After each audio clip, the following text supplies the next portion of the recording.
right, maybe this one will work. Let's see. Let's see what Twitter can do here. Hey, Sheffield, hey, Yasha, if you can hear me, can you leave some type of, I don't know, thumbs up or so? Because earlier, clearly no one could hear me. Hopefully it works this time. Oh, okay, that's good. We're making progress.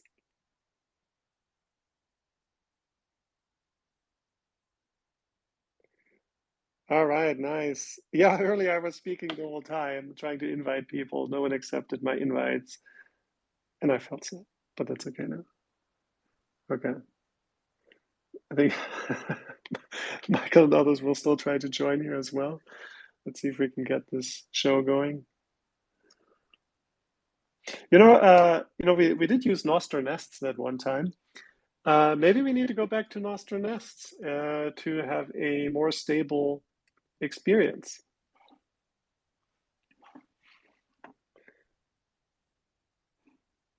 Maybe that is just the thing we're gonna have to do from now on. I've just been jumping in and out. I think this is one of the most interesting calls we've had in terms of connectivity. Yeah, it really is a mess.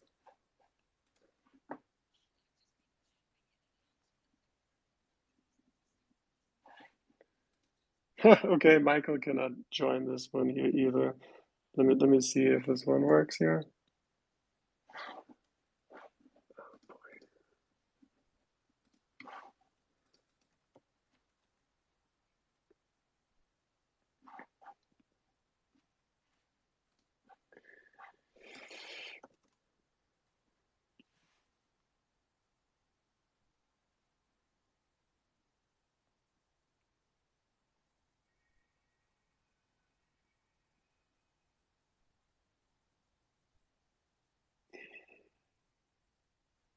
All right, sending some more speaking invites, and hopefully you can hear me. Hopefully these go through now. Hopefully we can just kick off this session, and maybe next time it is back to Nostr nests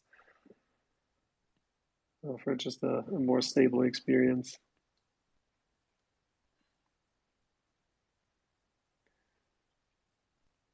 Mo, can you hear me?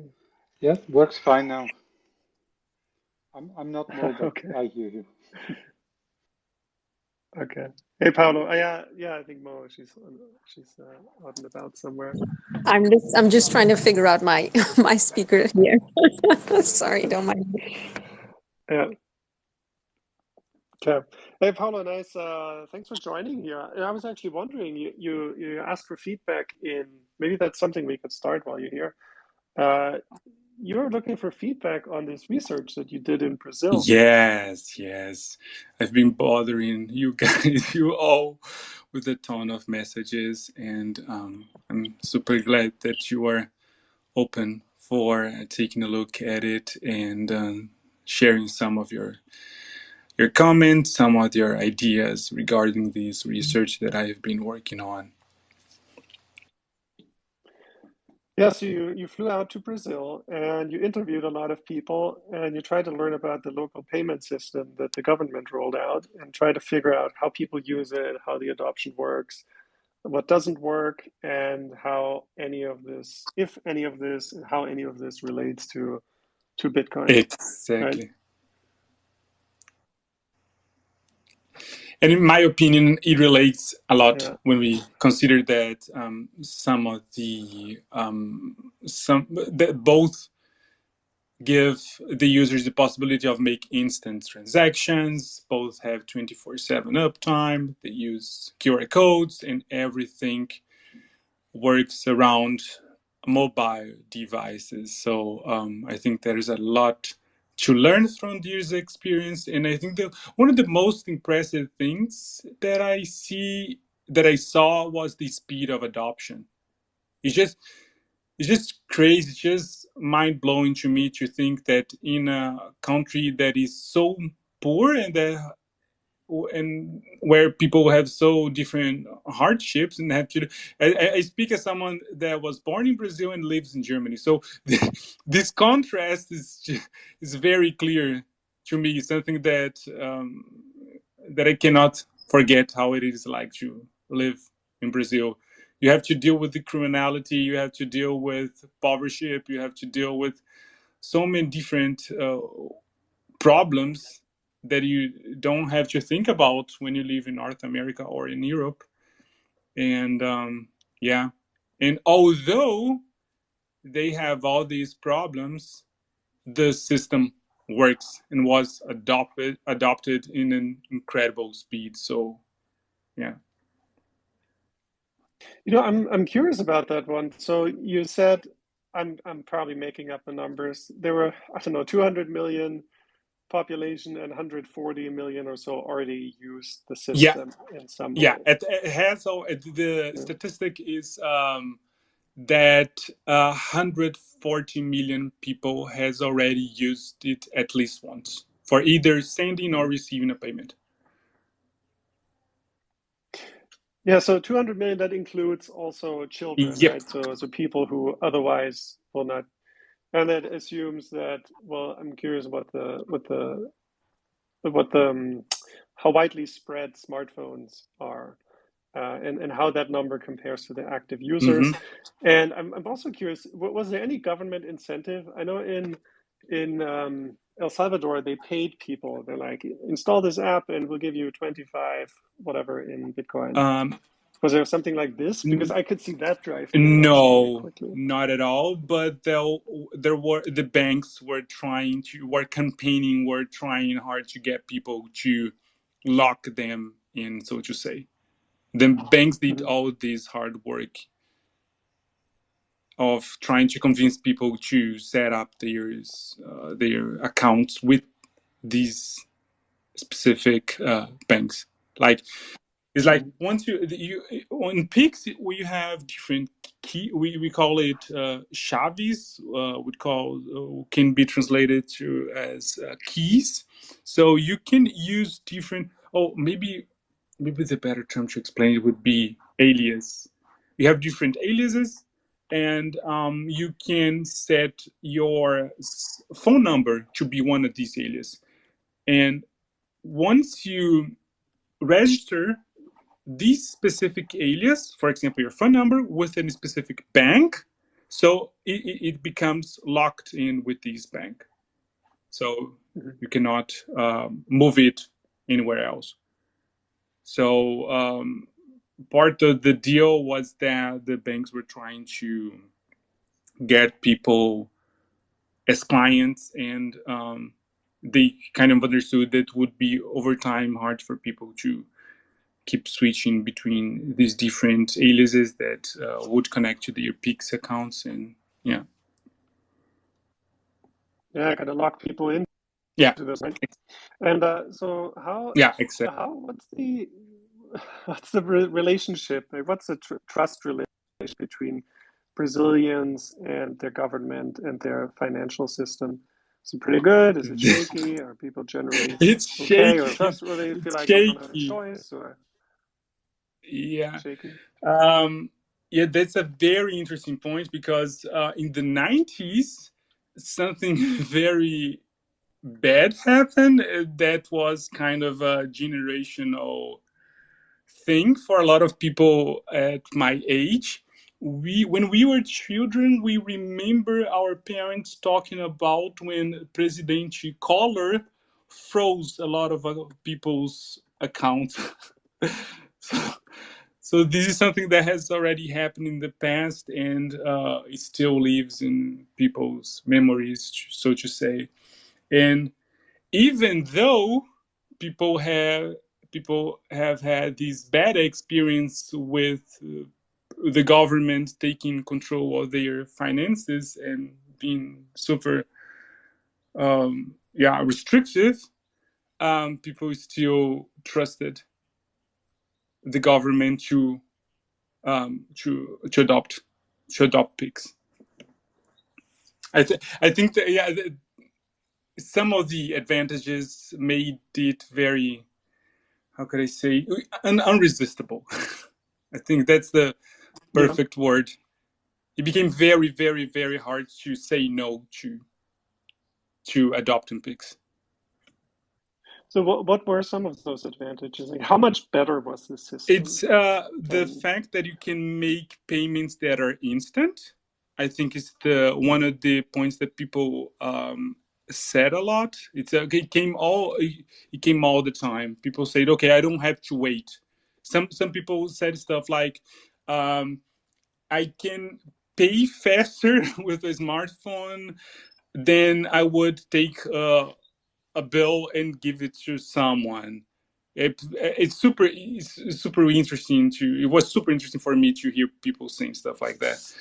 And that's the most important one, because usually people cannot do this. They have to wait. If you want to make a payment, for example, on a weekend, you still need to wait for it to be cleared on a Monday. And this kind of, for overnight transactions, you usually had to wait. And once Pix was rolled out, people had the possibility of making payments that were instant. That's one of the things.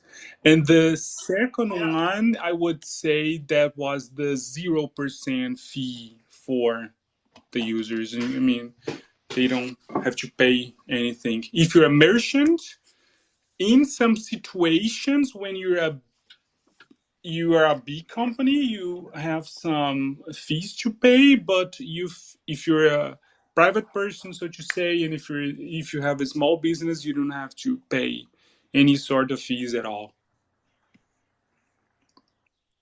And Paulo, just a question: where are you now in your research process? Are you kind of like collecting all the insights, or still speaking to more people? No, I'm not going to talk to anyone anymore. And my work, what is still left to be done, is just write the reports, or I'm calling it chapters, for each one of the insights. I have the board right in front of me, where I have all these different nodes tagged and clustered. Have you already seen you probably have already seen that, like an affinity map? Yes, I'm familiar Yeah. with him. Yeah, used to bucket the user insights. Yeah, I have just this huge affinity map, all clustered, and where all this information is already separated. So right now, what is still left to be done is just to sit my ass in front of a computer for, like, I don't know, 30, 40 hours, and write the different chapters for each one of these insights. And if you want, I can describe to you what are these specifically. For example, I have the first one, which is about the big picture, and what's the opinion about the system, if it's easy to how people evaluate it's easy of use, if it's a preferred way of receiving money, for example. And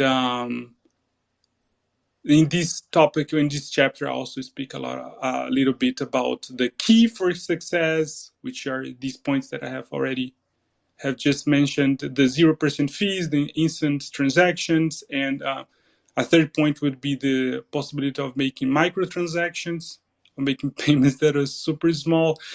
This was super cool. This was very, very, very interesting.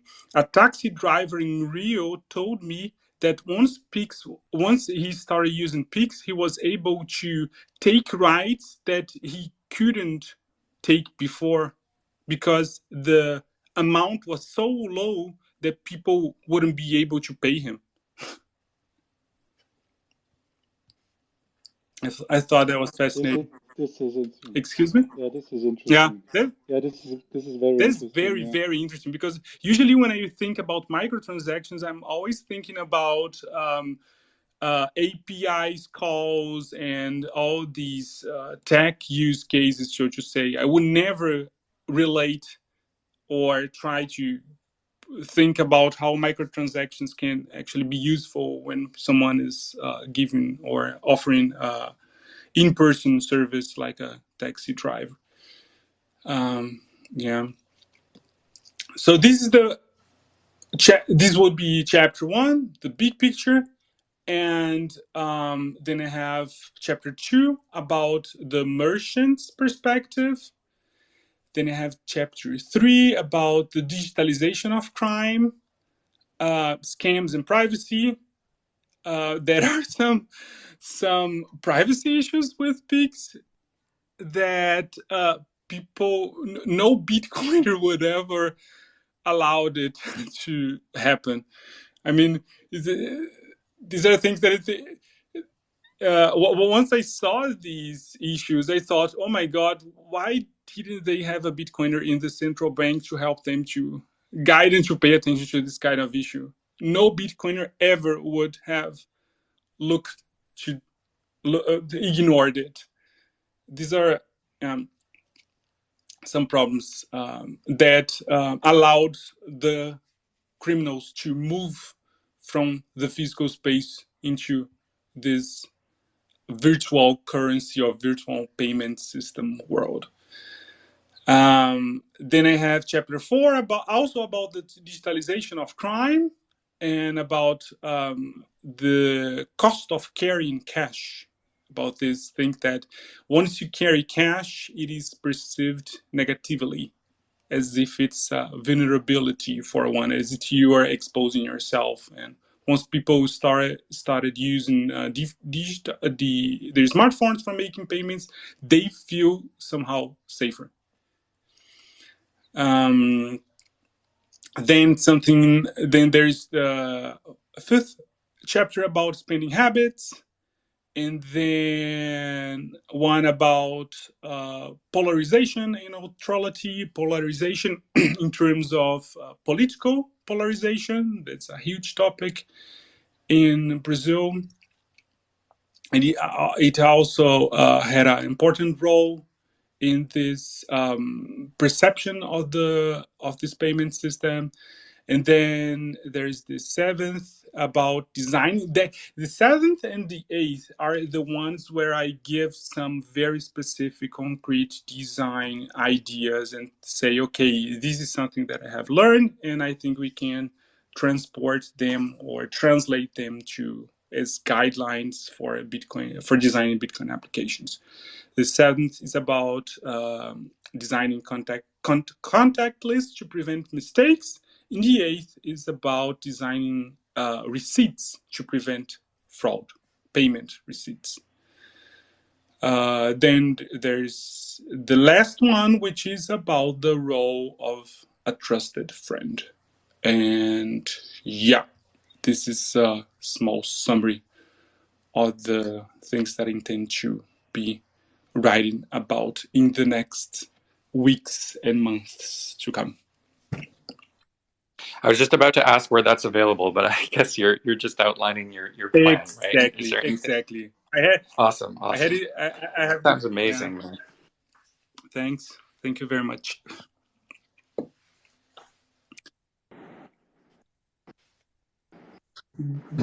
I just wanted to quickly jump in. A lot of what you described seems very familiar to me, because in India we have this unified payments interface. It's called UPI, and it sounds very similar to what you have in Brazil. Exactly. From my research, I saw a lot of similarities between them both. I didn't look very deep into the UPI payment system, but from what I have heard and from what I have talked to with people from Ninja that I met in Oslo during the Human Rights Conference last month, from what they said, it seems that they are very similar. And I think UPI from Ninja is the the most used payment system in the world. Yeah, I think for sure.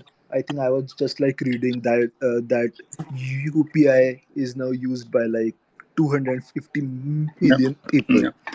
and it's uh, one thing that I wanted to ask you about is that in India, UPI and like these digital payments and like digital these micro payments especially, they like saw a huge jump in adoption during the COVID lockdowns and pandemic and like all of that. So did you observe some sort of a relationship like in the adoption in the last 3 years? Yes, absolutely. And but it's important to remember that that this payment has been actually rolled out at the beginning of the pandemic on November 2020.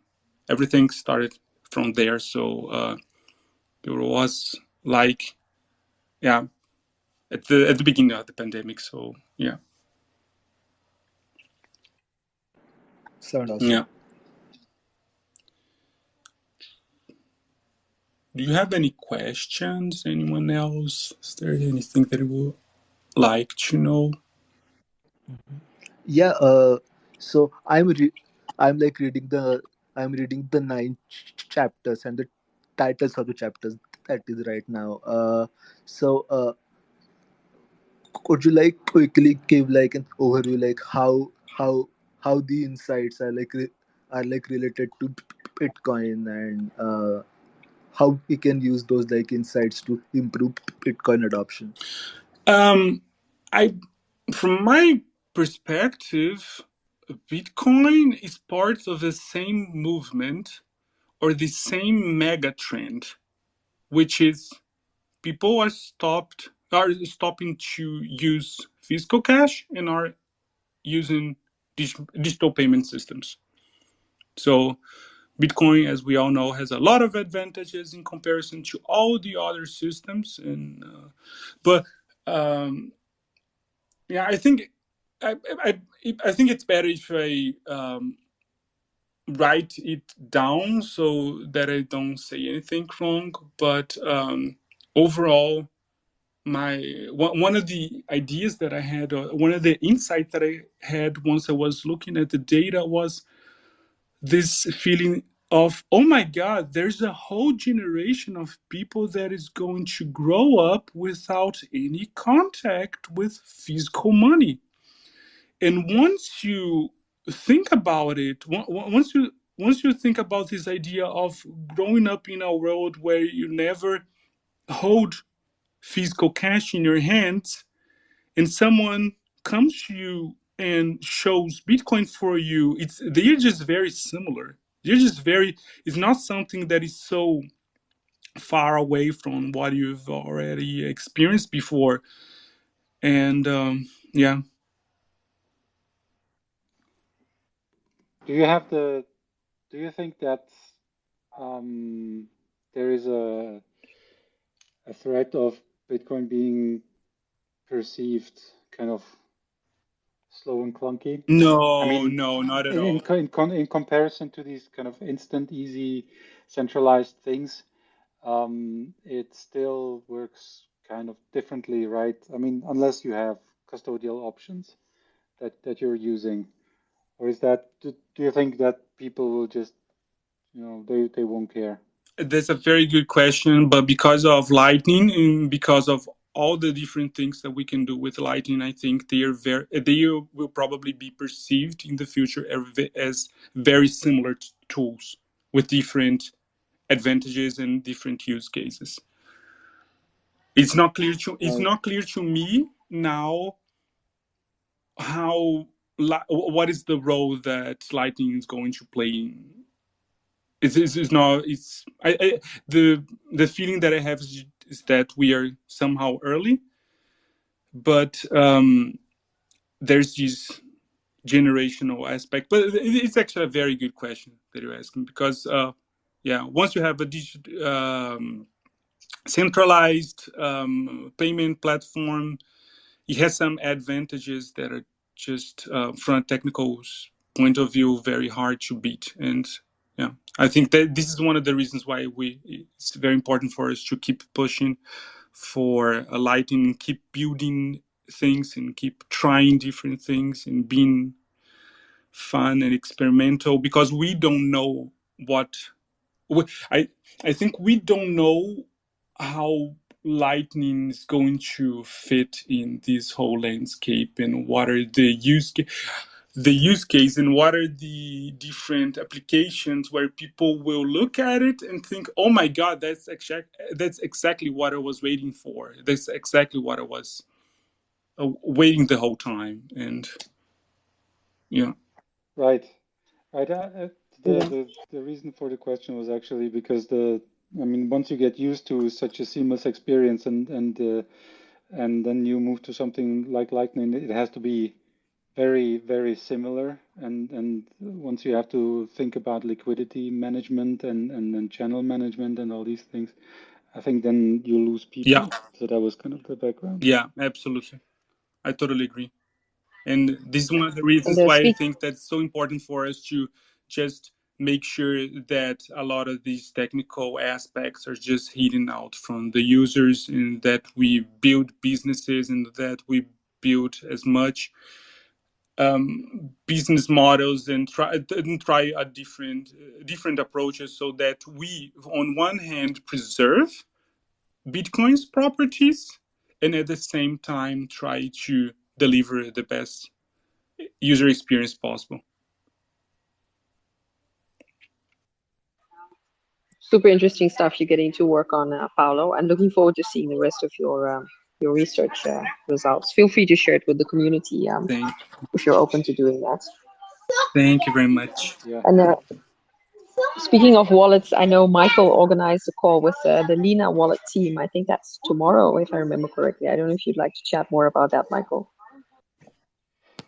Yeah, so as I'm getting ready for working on more on multisig and inheritance topics, Liana, actually, I met the guys at BTC Prague, and they have a very interesting approach to multisig and Miniscript, or using Miniscript. So that's an interesting thing. It's been around for, I think, 4 years now, like 2019, I think it was introduced, and it has a couple of benefits for cold storage and collaborative custody and inheritance. So you can, for instance, put a time lock on keys, so you can have a 2 or 3 multisig for spending, and once you lose, or if you lose any of the access, you could have said, okay, activate key number 4 when I don't use my wallet for 1 year. So Liana has been working on a wallet where you can do exactly that. So that's what we're going to be talking about tomorrow. I think it's at 12 at noon UTC, so 2 p.m. European time. So I think it's really going to be interesting. There is an issue on GitHub where you also have the links to 2 videos that Kevin, one of the guys from the team, posted to show you how it works. So check them out and tune in tomorrow, definitely.